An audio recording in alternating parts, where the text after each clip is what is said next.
The story opens with a boy named Nicolas.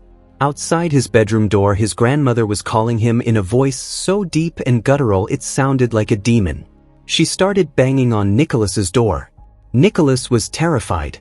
Suddenly he heard the closet door open. The sound was coming from his wardrobe now. A hand reached out and dragged Nicolas inside. The story jumps forward many years. Nicolas now had a son he loved more than anything. One morning Nicolas's wife, Charlie, kissed them goodbye and left for work. Nicolas and his son Jacob were alone at home. Jacob called pumpkins big oranges. He turned the TV up full blast and settled in to watch. Nicolas set up his easel and began painting a picture of Jacob. But Jacob went upstairs to fetch a pumpkin. As he picked it up, he tripped on the stairs and fell. He died right in front of Nicolas's eyes. Grief swallowed Nicolas and Charlie. They both sank into a darkness that would not lift. Charlie sat in Jacob's room. From downstairs, Nicolas could hear her crying. Over the sobs, a voice whispered the single word, "Worthless." Nicolas went straight to the garage. In the trash bin lay the pumpkin. His eyes landed on a coil of rope. Then the voice came again, urging him, "Do it." Through Charlie's window, she watched in horror as Nicolas hanged himself from a tree. The scene shifted forward 1 month. A psychiatrist named Andrew Beaumont entered the story. Charlie had sent him Nicolas's file. Nicolas was due to be released from the hospital the following day. When Nicolas and Charlie returned home the next day, there were only Nicolas's things in the house. Charlie told him she would not stay. She had work to keep her busy and would not be living there. Because of state law, a caretaker had to monitor Nicolas. Charlie hired Dr. Andrew to visit daily, to make sure Nicolas took his medication and to give him a little therapy. Nicolas resisted. He told Charlie she had not told him any of this. Andrew replied, "Nicolas, I wouldn't be here if I didn't need to be." Andrew said he would come back the next day. After he left, Charlie took off her wedding ring and handed it back to Nicolas. She said, "Please take care of yourself. Take your medication on time. Learn to live with yourself." Charlie left. Nicolas was alone in the house. He went to his easel and stared at Jacob's photograph taped to the canvas. He began to paint Jacob's portrait. From the window he could see the tree where he had hanged himself. He closed the blinds. But he heard someone stretching against the window. Something grabbed him from behind. But it was a dream. When Dr. Andrew returned, Nicolas lied and said he had slept well, that everything was fine. Andrew knew he was lying. Nicolas believed no one could understand his trauma. Andrew replied that his own daughter had shot herself 3 years ago on Christmas Eve. In other words, when it came to trauma, no one would understand it better than Andrew. Lately, Nicolas began hearing a voice that kept calling him worthless. As Dr. Andrew left the house that day, he ran into Nicolas's neighbor, Shelby. He asked Shelby about Nicolas's childhood. Shelby said Nicolas had moved into the house after his parents died, and soon after his grandmother had died of a heart attack. Andrew handed Shelby his card and told her to call if anything else happened. After this, Nicolas went to the supermarket to buy groceries. But even there, he kept hearing the voices as if someone was urging him to die. He called Charlie, but she was too busy with her work. Back home, while cooking, memories of Jacob haunted him. He remembered how they used to do it together. Nicolas baked Jacob's favorite cookies. On his canvas, Jacob's portrait was almost complete, only the face was left. But suddenly, Jacob's face vanished before his eyes. From upstairs, Nicolas heard the sound of Jacob playing. He looked up and saw Jacob being dragged away by someone. Nicolas wasn't alone in the house. His grandmother appeared before him, and the sight terrified him. Then, right in front of Jacob appeared a monstrous twin, a dark version that looked just like him. Jacob rubbed his eyes in confusion. This twin also had a faceless version of Jacob with him. The evil twin pushed Jacob down the stairs. Nicolas fell down the stairs to save him. In his dream, Nicolas saw Charlie by his side. But in reality, Nicolas lay unconscious inside his house. Meanwhile, Charlie too was lost in memories of Jacob. The next day, Shelby told Andrew that on the night Nicolas's grandmother had died, Nicolas had come running to her door in fear, muttering something about the fetch. The following day, when Shelby visited their home, the entire house was in chaos, everything scattered everywhere. Meanwhile, Nicholas's visions grew worse. In his dreams he kept seeing his evil twin, and Jacob too. Strange hallucinations consumed him.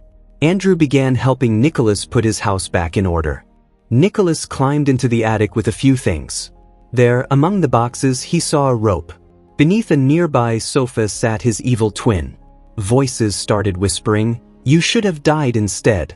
It's all your fault." Sometimes the voice sounded like Charlie. Sometimes it sounded like Andrew. Downstairs, Andrew found a book, The Doctor's Fetch. Andrew took the book to Nicholas. Nicholas started reading and turning its pages quickly. His grandmother used to read it to him when he was a child.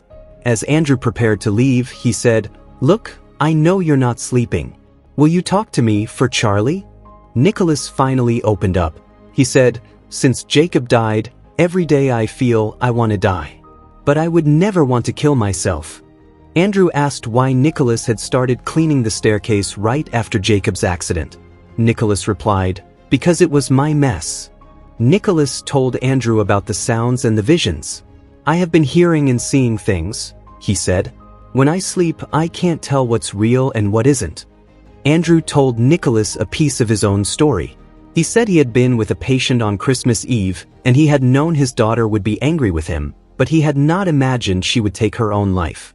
The memory still haunted him. "You know what we need?" Andrew said. "A good old-fashioned guy's night." He planned a pizza night with Nicholas.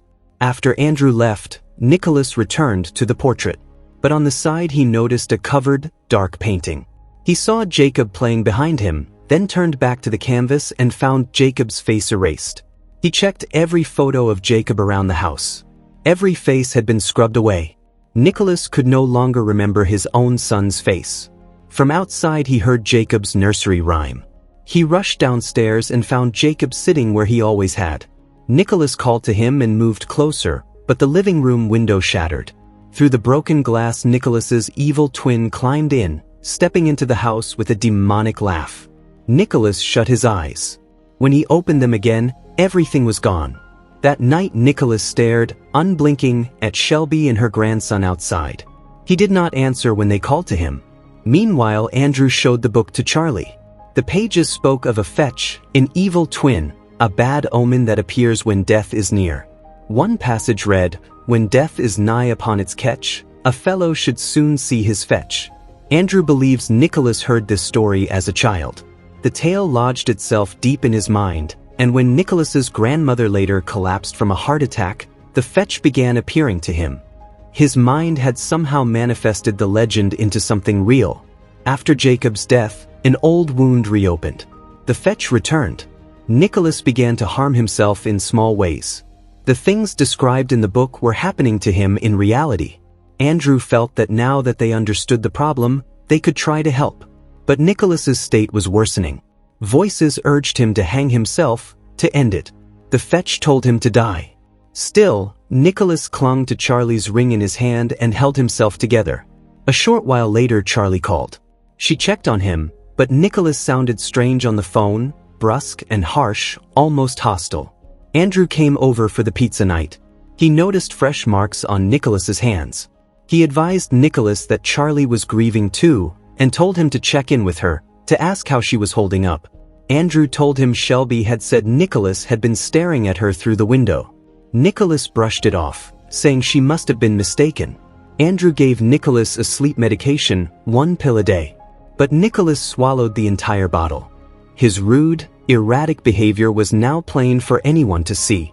Andrew pulled out a pocket watch and began to hypnotize Nicholas. Nicholas slipped deep into his own mind, where he saw his young self and his grandmother's fetch. The fetch loomed over young Nicholas, terrifying him. Nicholas ran to Miss Selby's house. There, the fetch appeared in front of him. From outside, Andrew's voice urged, "Don't give up."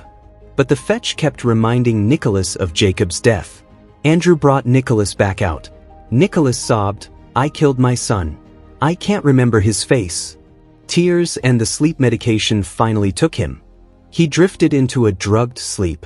Andrew noticed rope marks on Nicholas's neck.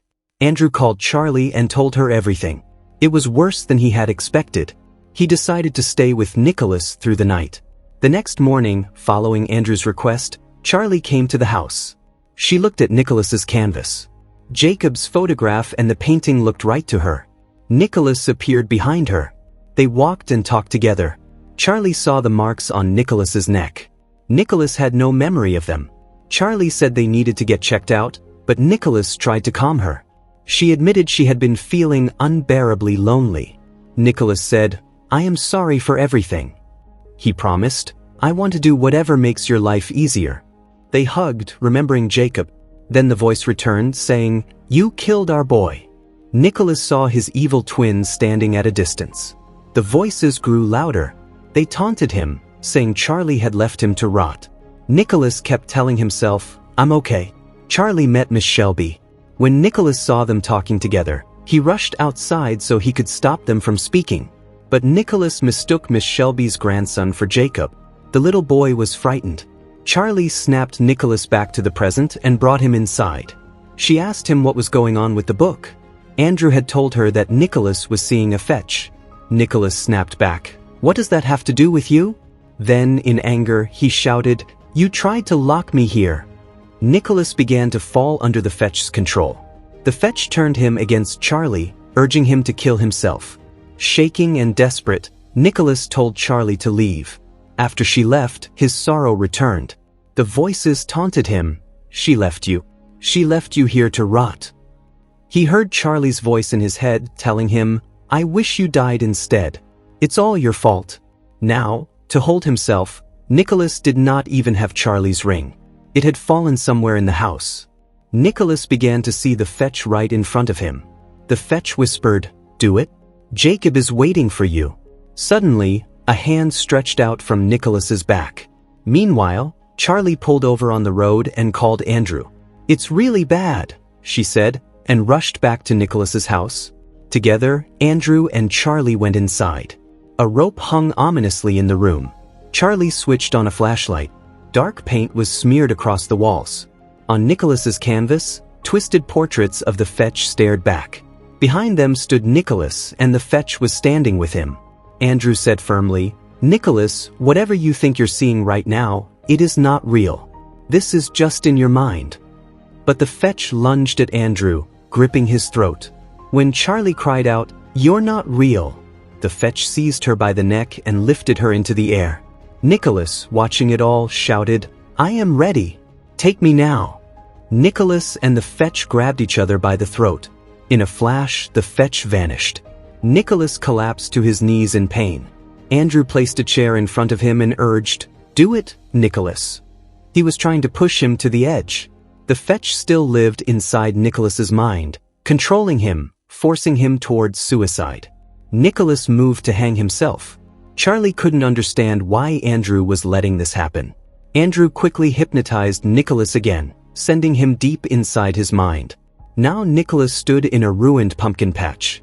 Beyond a door, he saw the fetch versions of himself and Jacob. Nicholas tried to see Jacob's face, but it was blank. Andrew's voice called to him, "It was just an accident. It wasn't your fault." But Nicholas refused to believe it. He reached for Jacob, desperate to see his face, but it remained empty. Outside, Charlie picked up a family photo. She called out, reminding Nicholas, "Jacob used to call pumpkins big oranges. He had light brown hair, just like you did as a child, and rosy cheeks like mine." Slowly, Nicholas remembered. He embraced Jacob. Charlie's voice urged, "You have to let him go." Nicholas finally recalled Jacob's face, along with all their moments together. Jacob leaned close, whispered something into his father's ear, and then was gone. Nicholas searched for the fetch. It appeared again, throwing a rope around his neck and chanting its dark words, "When death is nigh upon its catch, a fellow soon shall see his fetch." But Nicholas fought back. He tore the rope from his own neck and forced it over the fetch's throat instead. He strangled the fetch, killing it. From outside, Andrew called, "Are you in control, Nicholas?" The fetch was gone. Nicholas answered, "I am in control." Andrew pulled him out of the trance. At last, Nicholas's mind was free. Charlie and Nicholas embraced tightly. Nicholas continued his therapy with Andrew. He and Charlie left that house behind and moved somewhere new. Finally, Nicholas finished Jacob's portrait. And with that, friends, the story comes to an end. Tell us in the comments what you thought of this explanation. And don't forget to like the video and subscribe to the channel.